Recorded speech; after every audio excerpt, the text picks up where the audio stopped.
Meanwhile, on the other side of the country, we got Oakland. We got Oakland moving in a completely different direction. Let's talk about it.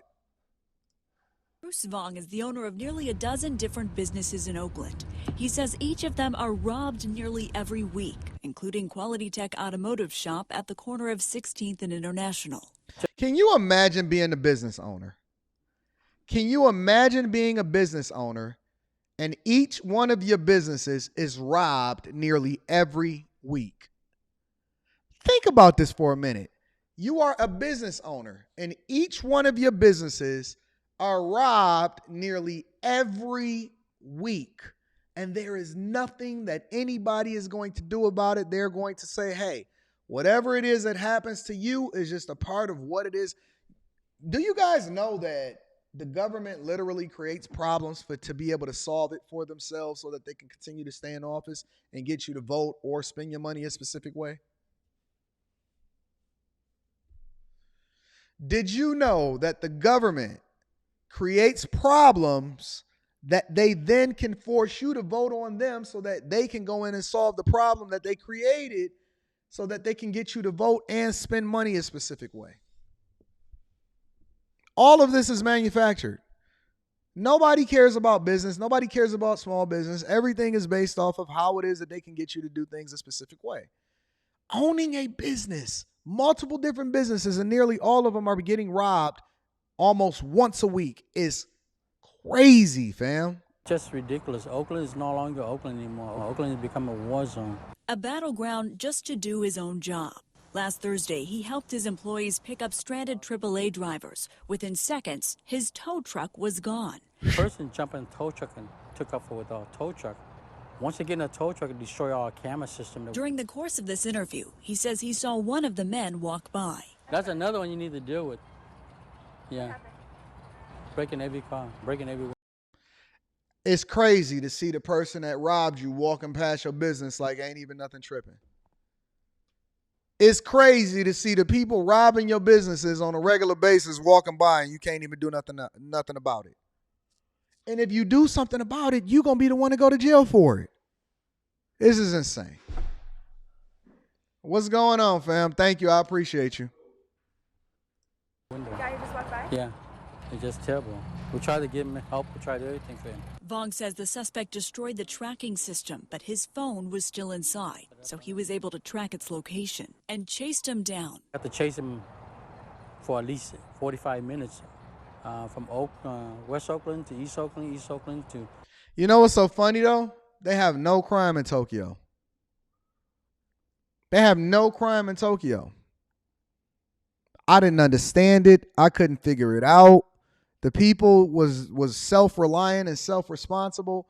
The waiter at my hotel, he said, "Man, I left my phone." He was a black guy, the guy that was waiting on us at the hotel. He said, "Man, I left my phone on the train multiple different times, and the people actually went out of their way to bring it back to me, or they went and took it over to the police station, and I was able to get my phone back 2 times." He says the biggest problem that we have in Tokyo is that the people may be too nice, and that allows for you to be too relaxed and not really being mindful of the stuff that you're taking with you. They pick up their own. I seen a guy, honestly, I seen a guy and something must have dropped out of his pocket and fell on the ground. And I seen another person run up and grab it and then hurry up and gave it to him. They ran up, grabbed it, and hurry up and gave it to him. They self-police. They hold each other accountable. They are very, very careful about keeping their trash with them. Did you know that there's no public trash cans in Tokyo? There are no public trash cans. You know how you have the little thing on the street where you can walk by and throw the trash in it or whatever, but people still don't do it, but they throw it on the ground? There are no public trash cans in Tokyo. When you leave out of your hotel or you leave out of your house, you're very careful about the thing that you take with you because you know that it's not going to be no trash cans available. You're largely expected to keep your trash with you even either to when you get home or when you can finally get to somewhere where you see a trash can. There are no public trash cans, but at the same time, it's no trash on the streets. There's no trash on the streets. The police officers walk around with batons. They don't even have guns.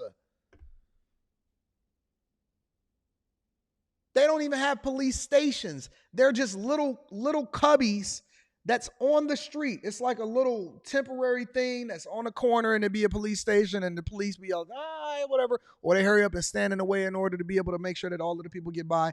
The people don't cross the street unless the light changes, even if the coast is clear. They don't just randomly walk across the street. You have to get the sign and the light. And if you don't want to do it, everybody be like, and then you start feeling stupid and you walk back so that you're not the one that looked like the oddball. And you stand there until the light turn green, and then you start to walk across the street. What the fuck happened to America? Berkeley come back. We finally stopped him at Telegraph and 30th to get a tow truck back, but the tow truck got so much damage to it. Vong says he tried calling OPD, but they couldn't respond, so CHP had to show up. But the reality, not only do I need a new police chief, I need more officers on the street. Everybody closed at 3 o'clock now. It's like a ghost town.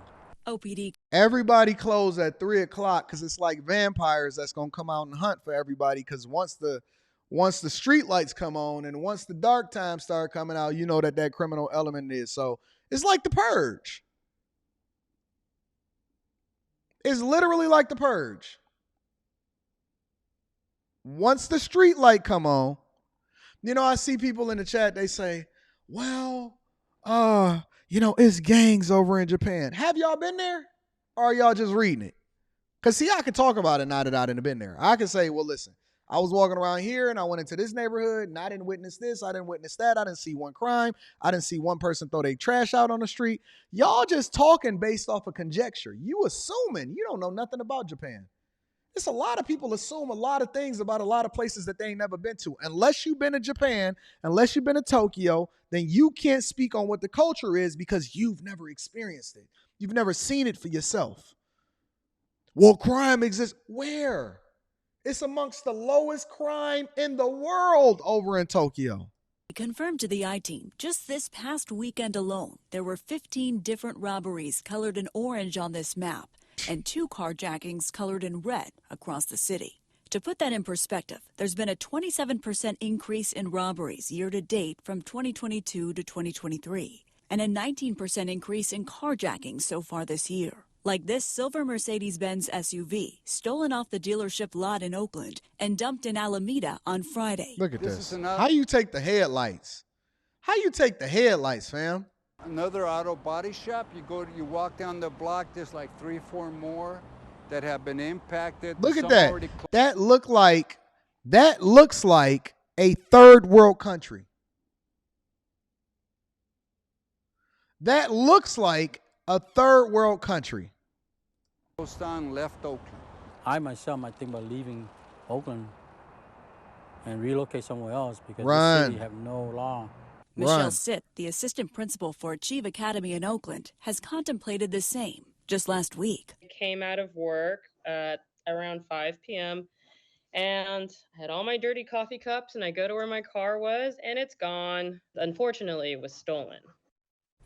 Now, the next day, Michelle witnessed another robbery right outside the school, in the school zone. This is why communities across the city want more police patrolling Oakland. And we tried speaking with OPD today to get some answers on that, but they told us they were unavailable. Of course they're unavailable. They're just as unavailable as the voters when they go to the polls to actually advocate for the thing that they want within their own communities. This is what you signed up for. This is what you get. This is what you voted for. This is where your tax dollars are going. It is going to free the criminals instead of policing and making sure that things are safe on the street. You know what I've noticed? That there will be no fixing of our communities, because even in my own chat, the people that actually come here and get the game every day, they're always going to take the opposite side of what is right. If I say, well, robberies are rampant in this part of the country and people need to start standing up for themselves, and we need to change the laws to allow people to defend themselves and to defend their properties so that people not running into their properties and taking their lives, y'all gonna say, well, at least they not taking as many lives over there as they is over here. If I say, well, criminals shouldn't steal cars, they're going to say, well, but they should make more cars available for free for the general public. If I say, well, people should raise their kids to be right and stop leaving the household so that they can actually see what a strong individual is, there's going to be people that buck against it and say, no, it's the government's responsibility to make sure that your kids are safe and doing the things that they're supposed to do. There's always going to be people that advocate for the worst of society, but then frame it as though they're actually advocating for good, as though anything good is coming from this situation that we see playing out in all of these cities across the board. I went from New York all the way to Oakland, and y'all still justifying this bad behavior. How? Why? When? Where? I bet you won't advocate for it in your neighborhood. I'll bet you won't advocate for it right in your own country, in your own in the house next door to you. I don't understand how y'all justify it. How do you justify it? How?